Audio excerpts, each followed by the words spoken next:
Could we just start on a squad update then, heading into the weekend? How's everyone looking? Yeah, much the same as where we were last week. We've had a couple of football sessions now for Filip Stuparevic, so that was the one that I did say last week that was back out running.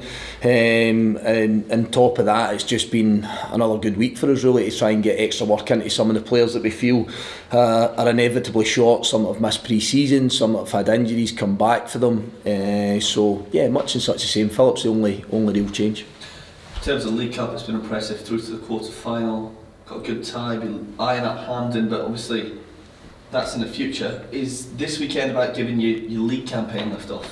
Yeah, I spoke about that after the game last week. We'll not get carried away with ourselves. We kind of hit the brief last week, which was to get into the next round of the Cup. We've got a difficult tie, of course, against Dundee United at home, but that's very much in the back burner for us at this minute in time. But I did say that I wanted it to be that kind of blank canvas, just to start to breed that wee bit of confidence. There's been plenty of upheaval, really, hasn't there, when you start to look at everything that's happened. A lot of new faces, but a lot of injuries. So it's just a case of trying to find a bit of settlement. I like consistency. In how you work, who you work with, what you do, how you prepare for games. And I'm just hoping that last week gives us that wee bit of confidence and that little bit of belief that obviously to one, make this a really difficult place to play here at Fir Park, because I think every club wants to try and build that home record, but two, just in general play, just in everything that we do, you want to build that wee bit of belief, and hopefully the result last week starts to put that foundation in place. I think it's the third week in a row that you're playing a team off the back of a European fixture for them. Is that strange? And then separately to that, what did you make of Hearts last night? Yeah, I think by and large it was a really good away performance from Hearts. Difficult place to go, playing against a really good side, and they were almost there in terms of getting it back to Tynecastle next week on level terms. But I think they'll take a lot of confidence and a lot of belief from their performance. In terms of how does it impact us, how does it influence us? You see so many clubs, I spoke about it last week, predicting what the starting lineup would be for Kilmarnock. It's difficult because they've got a good squad, a really strong squad, but it's the same with Hearts as well. You understand that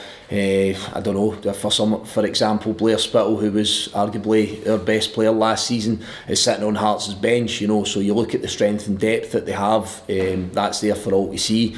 But I think where it becomes a wee bit difficult is just by how we want to work and how we want to prepare, what we want to show the players. There's been a late night and a quick turnaround for video analysis, our first video analysis session today, because we always want to build a picture of what's happened last night. So we'll always get through that work, we'll always deliver it before we go into the pitch this morning, but as you can imagine, there's a quick turnaround. If there's just been one game in between that, then you're well up to speed and you're well ahead of the game. So yeah, just sometimes with the timings for us, but the players don't really see that, and it won't affect them at all. The information will still be there, how we want to play, but also kind of what version of Hearts we think we'll face here on Sunday. Just on Hearts, in terms of should they maybe look towards that second leg, I suppose the message is you guys are ready to punish that. Should they not have all eyes fully fixed on Motherwell and fans may already be looking to Thursday night at Tynecastle, but that's sort of the message, is that don't look beyond this. No disrespect to yourself, but that's a question that you guys ask. But you start to speak about Stephen Naismith and his players. That's not how football clubs operate. That's not what they do. They don't start to prioritise Thursday over Sunday.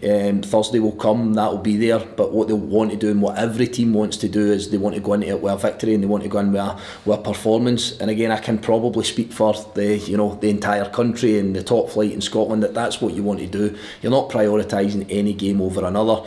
Why you build squads and why you piece together big squads is so that you can try and rotate that, you can try and make changes. I was at the Hearts game on Saturday past against Falkirk. Thought Falkirk were excellent. Hearts started the game great.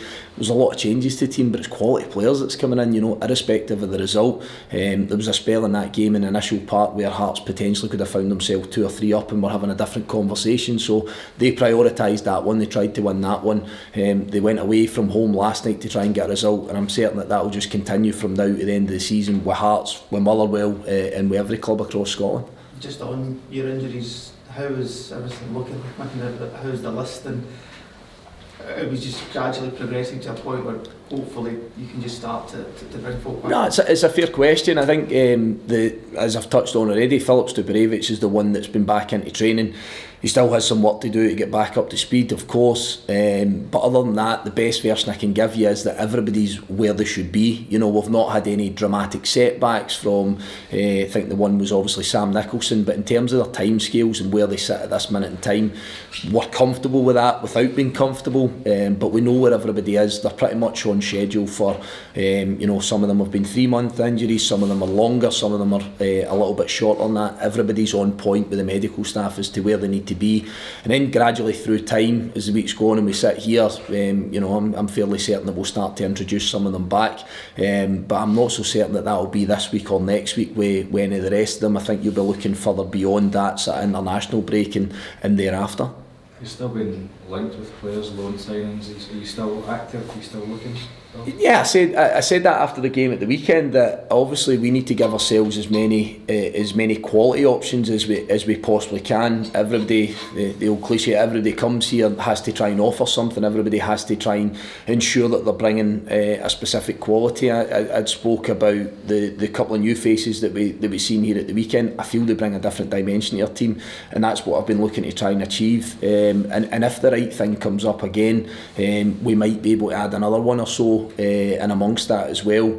We've kind of always had that up our sleeve. We've kind of always had the ability to do that. Yes, the plan changes and alters slightly, but it's not ripped up. But as you guys can imagine, it's been difficult, as I say, with the shortage of options, and in particular at times in that kind of top end of the pitch, that creative mode that every team needs to break the opposition down and to carry a threat and to get punters off their seat. So that's one thing we've been trying to bring to our group. I think we showed that we had a little bit of that last weekend, and on top of what we already had. And as I say, between now and 7 days time or so, then we'll be looking to see if there's a one that might make things better again. Your latest signing made an impact, obviously came off the bench to set up a goal. Does that give you a completely different option? We know that you haven't really gone with winners since you came in. Is that giving you a kind of extra strength to your bow, do you think? Yeah, absolutely. That was the thought process behind it. You say you say a winger, but it's not really necessarily how we see it. I tend to break it down to the traits of the ball carry, being able to eliminate the opposition players, bit of pace, bit of trickery, bit of imagination. You can sort of put that anywhere in a pitch, especially in the forward area. So that's kind of how I've profiled it. But yeah, without doubt. And I noticed you didn't have a stab at his name there, Gav. JT, as we know him, JT certainly brought something to our team last Sunday, and he's excited as all since he's come here. He's shown plenty of character, but he's shown plenty of quality as well. So another youngish player that we want to spend time with, and we want to go and try and help develop. I'm not going to try it either, but he's signed a 6-month deal with the option to extend. What was the sort of thinking behind giving him maybe a shorter term deal with the incentive of a longer term stay beyond that? Yeah, I think it really was as simple as he was a free agent. He was someone that kind of came late onto our radar. He thrust himself full into coming into the football club to show what he can do. We've offered him a deal. He embraced it because he wants an opportunity to show people that he's a good player. He's obviously been well schooled at Leicester, and had little bits of involvement with their first team through a couple of seasons without being an established player, but having trained with them, been involved in match day squads, etc. So yeah, it was purely that kind of hunger aspect of it. Come in, do well, and let's see where this takes us. And both parties were on board with that. Both parties were quite comfortable with that. And ultimately, the most important thing is that he comes and he shows everybody that he's a good player and the talent he's got. And I think he's got off to a decent start, but I do genuinely believe we've got plenty more to show from that side. Yeah. He was speaking about maybe Scotland wasn't initially on his radar this summer. I'd imagine with clubs in Scotland that's maybe a tale that's a bit similar, but what do you say to these guys who maybe haven't seen Scotland as an option to try and get them to come? I think genuinely, and I've experienced this over the last wee bit and years ago as well. So there are some lads that haven't thought about Scotland. There's some lads that probably just entirely see their future in England. But I think sometimes when you can show them the platform that's here, the quality, the competition, the experiences of playing at different venues against big clubs and really good players, It's my job to try and sell that. And again, I'll go back to every manager in Scotland will be doing the same thing. Sometimes that's not the blue sky thinking. Sometimes they don't necessarily see themselves playing here. That's no disrespect. It's just potentially advice from families, former players, former teammates, agents, etc. But it's always my job to try and sell this football club in this league, and we'll all have a sales pitch when we speak to players. Mine's is very much centred around what I believe, that Scotland's the top flight in Scotland's a brilliant place to ply your trade, and especially for young players. There was a report I believe out there yesterday that shows that I think we are by far and away the team that play the majority of the most amount of under 21s players. I think that was out there yesterday. So again, I need to try and back that up. I need to go and try and show that is a good platform for these guys, and that they can make a step in their career. And probably the most important part that I always say as well is, it doesn't need to be the pinnacle of your career. It's a foundation, it's a stepping stone sometimes to other things, and people in Scotland tend to take offence to that. I don't. I think that's not a bad place for us to be at times, to then see the likes of your Andy Robertsons, John McGinns and Lewis Fergusons and all these guys operating at the highest level. Well, it's great, but they've all played in this league, and they've all played a real good standard in this league. I was going to ask you about that report. You were asked the same question. Yeah. Your thoughts on the findings of that, that we are a wee bit behind in terms of other nations. Obviously Motherwell have shown the minutes are there for the youngsters are good enough, but in terms of the overall picture, it's not the most brightest findings from this. Yeah, you don't want to ask me this question, because I'm the guy that spends so much time thinking about it, and I have such a strong opinion on it. I try and act and live every day by my beliefs on it as well. That's the thing. I try and back it up. I try not to say something in front of you guys about that opportunity for young players, and be academy players, ones that we've brought in loan, guys like JT that we've got in here in a shorter term contract. I do have a real strong belief. What I've liked about it was that there was opinions given from all. The guys for the SFA that have published the report got round every football club. They spoke to people from different levels. Myself and Stevie Frail, who have been hugely involved in development football in a past life. We sat down, we gave our opinion, we gave our thoughts. What you all have to realise here as well is that everybody's got their own pitch on this. What suits Motherwell, what suits me personally, what suits some of the bigger clubs as opposed to maybe some of the clubs in the Championship, etc. There are so many different sets of circumstances within this. I think some of the findings are really interesting. A lot of stuff, and I've heard a few people speaking about it, that a lot of stuff you agree with, but there's aspects which I don't agree with quite clearly. But that's not to say that there's a right and wrong in this. What I've always felt is that we have to try and find a set of circumstances that it's not going to fit everybody 100%, but what we need is the best fit for Scottish football, and something that we can, guidelines that we can work within. There's been a lot of talk about, let's go and try and see if we can bring in a set of rules where you must have a homegrown under 21 player in your starting lineup, and all these different types of things.